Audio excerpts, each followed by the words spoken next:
Olá, sejam muito bem-vindos a mais uma aula de arte. Sou a professora Marta Patrícia e estaremos juntos na aula de hoje. Vamos ver o nosso assunto? Aula 2. Objetos de conhecimento. Desafios contemporâneos das práticas corporais na sociedade. Detalhamento, gêneros e estilos artísticos e suas práticas nas interações sociais em âmbito nacional. Vamos então à nossa aula de hoje. Muito bem! E hoje nós vamos falar um pouco sobre a história do corpo, sobre o movimento, mas vamos perceber que ao longo da história um muro foi construído. Sim, um muro que divide a questão dos gêneros, estilos, classes sociais e tudo isso envolvendo a história do corpo. Então, vamos perceber que esse corpo, ele passa por disputa. Sim, onde ocorre aqui um olhar diferente. Quando a gente fala desse olhar diferente, vamos perceber que tem-se um lado a questão do preconceito, tem-se a questão das lutas, das adversidades e, claro, da resistência. Então, vamos olhar um pouco dessa história do corpo, da sociedade e dessa disputa que acaba ocorrendo, que foi construída ao longo da história, entre aí a dança, o preconceito e a resistência no Brasil. Então, nos perguntamos como as danças e expressões do nosso corpo são vistas pela sociedade. Perceba que nós temos aqui o exemplo de uma manifestação da dança folclórica. E é possível observar que traz consigo a questão da história, da cultura, de toda uma bagagem que vem sendo construída. Então, é necessário que a gente passe a enxergar o movimento também como uma forma de linguagem e esse corpo que está a todo momento comunicando. Então, vamos começar entendendo um pouco mais sobre essa história do corpo? Olha só. Claro, quando a gente fala de compreender esse processo, vamos ter que voltar um pouco na história. Então, vamos perceber que o corpo, ele é palco da vida. Afinal, antes de qualquer coisa, nós já estamos dentro de um outro corpo recebendo informações. E assim vão ocorrendo trocas que vão fazer diferença nos nossos atos, na nossa forma de pensar, no nosso comportamento. Mesmo que você não reconheça, o seu processo, ele foi forjado ainda no seu processo embrionário. Afinal, tudo que nós carregamos traz uma bagagem de herança, de uma ancestralidade no seu sangue, no seu corpo e, claro, nas suas memórias. E o seu corpo, ele vai contando um pouco dessa história. Afinal, tudo que a gente passa na vida vai ficando registrado. É como se o corpo fosse o nosso suporte para a arte. Por exemplo, quando a gente vai fazer uma pintura sobre tela, eu vou precisar do suporte da tela em branco, do pincel, de uma tinta a óleo, por exemplo. Mas quando nós falamos dessa questão do movimento, dessa expressão corporal, eu vou perceber que o meu suporte vai ser o meu próprio corpo. E a questão da técnica, ou do pincel, ou dos materiais utilizados, vão ser as cicatrizes, marcas, processos vivenciados. E quando a gente olha para essa obra, cada pedacinho tem a sua importância, cada marca tem uma história. Então, a gente começa a perceber que desde os primórdios, o corpo ele vem trazendo consigo essa questão da resistência com relação aos padrões. Afinal, quando a gente fala desse corpo enquanto carne, vamos perceber que sempre existiram imposições. E a partir daí a gente precisa refletir que esse processo de comportamento, de físico, ele é construído também a partir da cultura, tanto da microcultura, a questão familiar, quanto da macrocultura, da sua sociedade. E vamos perceber que quando falamos desse corpo, ele vai estar com um C minúsculo. Quando eu falo da minha formação corporal, enquanto persona, identidade, refletindo os meus fenômenos vivenciados da corporeidade, eu vou ter o corpo com o C maiúsculo, porque eu vou trazer uma unidade, entender que eu sou um ser complexo. Percebam então que nós temos formas diferentes de enxergar sobre a mesma coisa, o mesmo objeto, o corpo. E percebam que existe um processo, olha só. Ao longo da história, nós vamos retendo para poder cada vez mais criar memórias. Então, acaba que ocorre um processo muito cíclico, em que eu passo a lembrar a partir daquilo que eu estou retendo e eu vou comunicando tudo isso que eu já tenho armazenado. E quando eu percebo o meu corpo, ele está expressando, trazendo uma manifestação. Talvez aquilo que você tente esconder e camuflar sem falar, sem utilizar palavras verbais, o seu corpo, com uma linguagem não verbal, ele entrega o que você pensa, sente e talvez aquilo que você gostaria de fazer. Então, o que nos é comum é exatamente esse processo das relações, essas experiências que vamos tendo. E essa expressão, essa manifestação que ocorre a partir dos processos de estímulos. Nós estamos interferindo no meio, o meio interferindo em nós. Então, é um processo de construção diária. Mas ao longo desse processo, nós vamos percebendo que talvez algumas formações não nos caibam mais. Olha só, eu trouxe aqui pra gente uma simulação.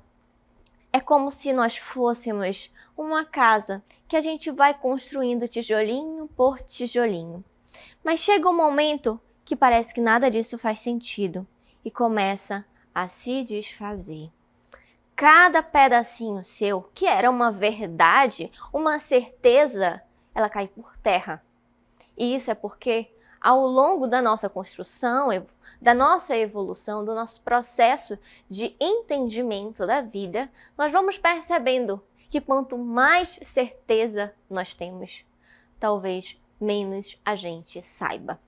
Porque todo o processo de formação é entender que o que nos move é a pergunta, o que nos faz sair do lugar é a inquietação, e aquilo que nos leva para um outro patamar é o novo. E quando nós estamos muito bem formados, certinhos, cada tijolinho no lugar, às vezes você fica na zona de conforto, numa coisa muito linear, e você não passa pelo processo de acomodação e desacomodação para ir evoluindo e chegando a um novo nível. Mas que novo nível seria esse? Seria a sua forma de compreender a si e o mundo ao seu redor. E nós fazemos isso muito bem através do corpo, nas nossas relações, nas interações, nas linguagens artísticas. Principalmente numa que eu amo, na dança. Olha só, quando a gente fala desse movimentar, eu não posso deixar de trazer a dança. Afinal, é a arte que vai ensinar e codificar. E ela também traz pra gente essa questão de condicionar e libertar. É esse paradigma, onde também nos traz essa compreensão da nossa realidade. Afinal, conforme nós vamos entendendo esse processo de criação, vamos também criando um pensamento reflexivo. Então, nos tornamos um homem mais crítico, um ser humano em constante mudança. É algo processual. Então, sempre construindo e desconstruindo algo. Esse é o nosso caminhar, essa é a nossa jornada. Então, é dançar com a vida e perceber que nós não precisamos da música perfeita. Também podemos dançar no silêncio. Afinal, quando nós escolhemos expressar e falar com o corpo, eu preciso sentir e não impor. Por isso que nós vamos perceber também algumas diferenças. Como, por exemplo, quando a gente fala dos corpos valorizados e aqueles corpos que são marginalizados. Nós temos aqui também a questão de olhar para os gêneros, para as danças, que elas também parecem estarem brigando entre si. Alguns estilos a gente percebe que ao longo da história eles foram ficando à margem da sociedade, enquanto outros foram sendo valorizados. E isso, claro, que é um processo cultural da nossa sociedade que vai mostrando para a gente também essa questão das classes sociais. Olha só, vamos perceber isso muito claro quando a gente fala da dança clássica. Então, o corpo no palco, ele não é somente um corpo.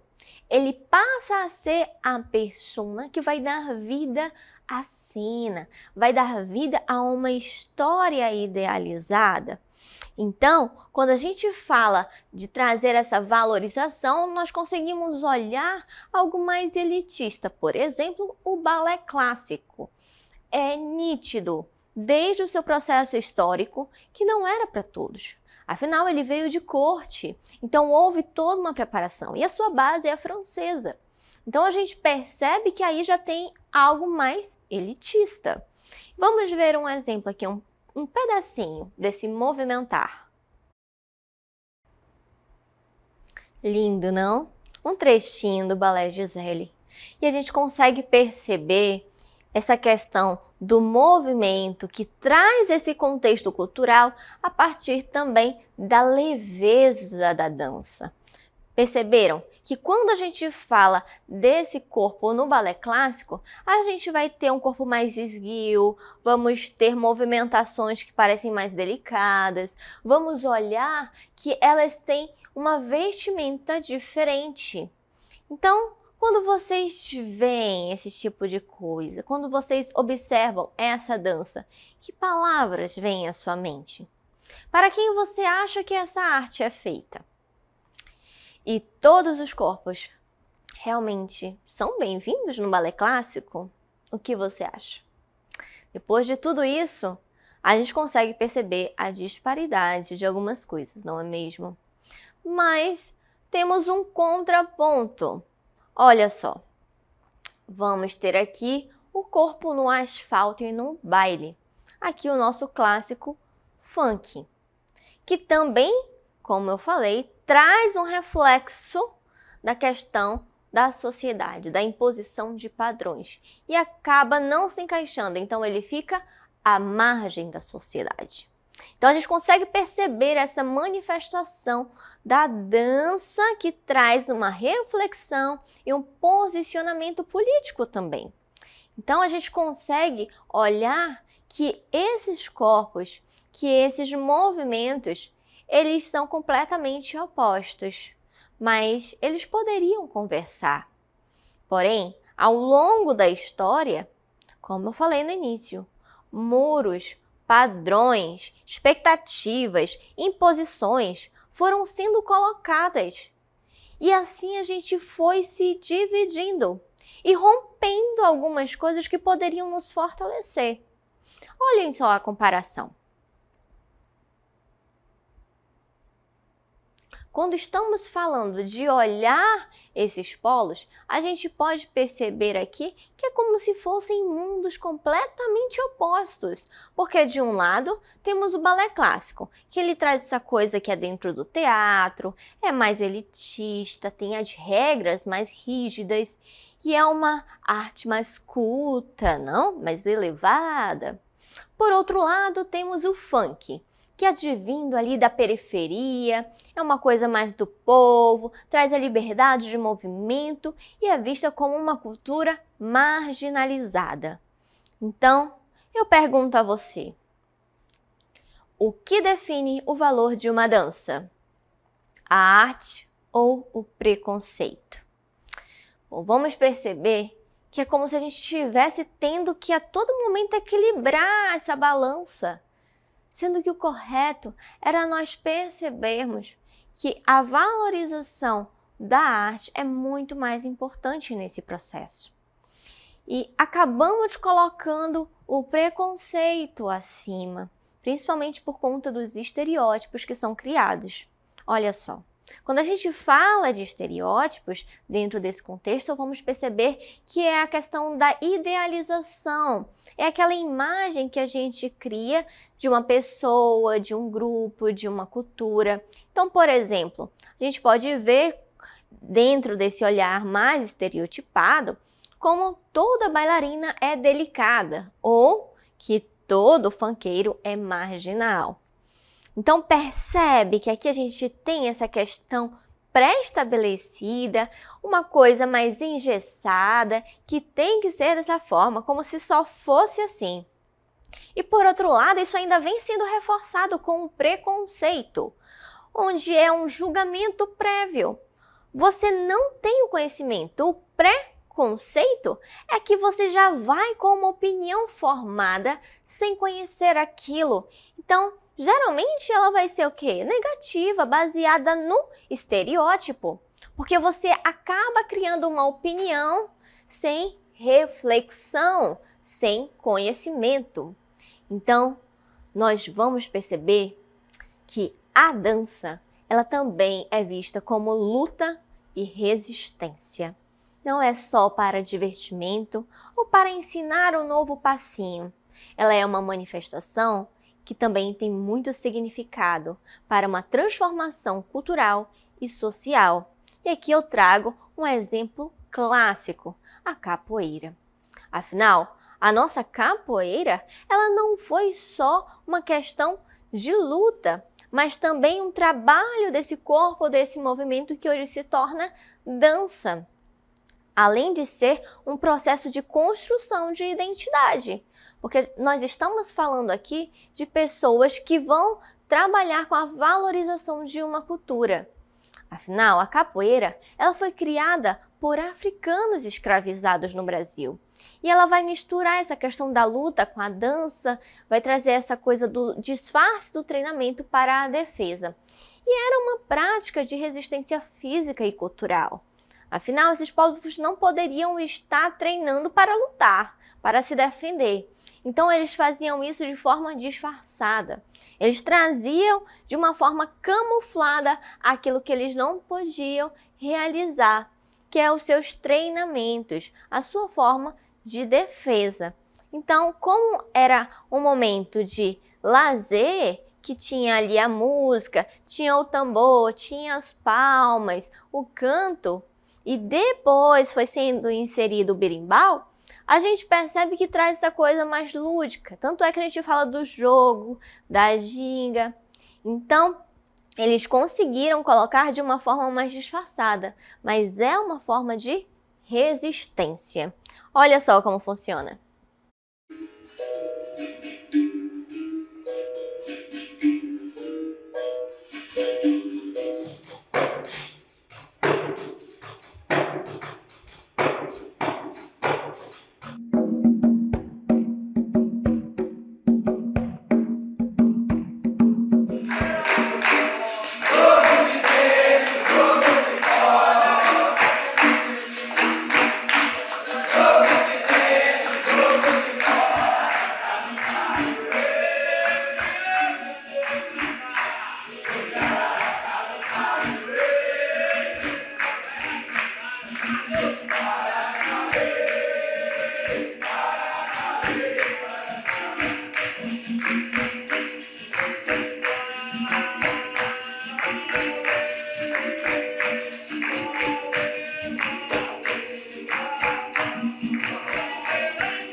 Olha só, conseguiu perceber que tem esse lado do divertimento, mas é necessário uma preparação física, tem movimentos ali que você não vai conseguir fazer do nada despreparado. É necessário que tenha um treinamento. E consegue observar que no vídeo eles estavam mostrando que todo movimento tem o cuidado de estar olhando para o seu outro oponente. E aqui a gente percebe que até mesmo quando ele baixa a mão para fazer um aluá, para fazer qualquer movimento da capoeira, que ele talvez esteja baixando a guarda, a gente observa que ele está com os olhos no outro, que pode fazer um movimento ali e derrubá-lo. Afinal, ele vai estar com o pé, só um pé de apoio. Então, ele olha, ou seja, eu preciso estar vendo sempre o meu oponente, está preparado para tudo. Então, é realmente ali uma forma de treinamento. Enfim, por toda essa riqueza, essa beleza da capoeira, ela foi reconhecida como um patrimônio cultural e material da humanidade. Também não seria por menos. Com tanta riqueza assim na história, na dança, no movimento e na construção de uma identidade, não poderia ser deixada e negligenciada. Por isso, ela é vista como um patrimônio. Mas nós temos uma outra coisa também, que quando a gente fala de Brasil, a gente não pode deixar de falar. Veja só. É claro, do quintal para a avenida. Então, o nosso samba, aquele molejo, a coisa gostosa, que veio desse olhar mais religioso do quintal, do terreiro, e chegou a toda essa manifestação glamourosa que nós temos hoje, não é mesmo? Então, olha só, o samba, ele é símbolo máximo da cultura brasileira, e ele vem dominando o carnaval. Mas essa aceitação foi um longo processo de luta e resistência para que a cultura negra fosse reconhecida e valorizada. Preste atenção que nós hoje temos o samba como um símbolo, como um patrimônio quando a gente fala de Brasil. Mas é uma herança deixada dos nossos povos africanos. Quando falamos de samba, nós vamos ver que há uma herança que, ao olhar para os nossos povos que foram trazidos, escravizados, eles também tiveram que arranjar uma forma ali de trabalhar e de desenvolver a questão da sua religiosidade, das suas manifestações que estavam sendo cerceadas. Então, quando a gente fala desse olhar para o samba, hoje parece algo glamuroso. Mas na sua base, ele não era isso, era algo mais simples. Afinal, um símbolo do samba, quando a gente fala realmente dessa raiz, são as baianas. E elas são tão tradicionais que até mesmo na avenida elas estão presentes. Afinal, se você olhar, toda escola de samba tem a sua ala das baianas. Isso é para manter a tradição e assim não perder a valorização e toda a luta que eles tiveram para conseguir realmente se recolocar, se reafirmar na sociedade. Então, vamos conectar aqui esses pontos, olha só.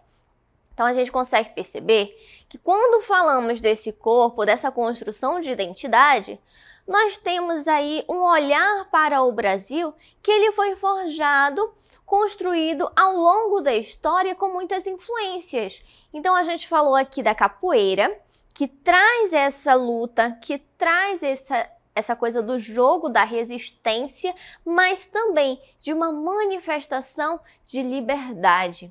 O poder de expressar através de movimentos que eu consigo utilizar a acrobacia, eu consigo utilizar o canto, o instrumento, tudo junto, sem fixar numa estrutura, ali numa roda. Ou seja, o círculo traz o olhar de que todos somos iguais.